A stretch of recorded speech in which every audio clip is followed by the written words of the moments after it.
सफल आणि समाधानी म्हातारपण म्हणजे गुलबकावलीचं फूल.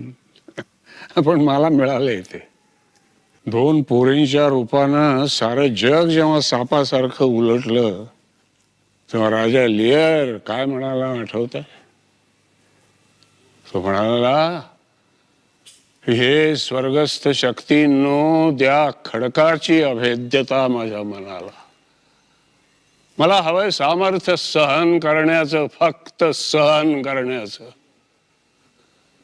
वयानं आणि व्यथेनं लक्तरलेला हा थेरडा उभा राहिला हे दैवतानं आक्रोश करीत तुमच्या दाराशी. त्याला दान करा फक्त सहनशीलतेचं.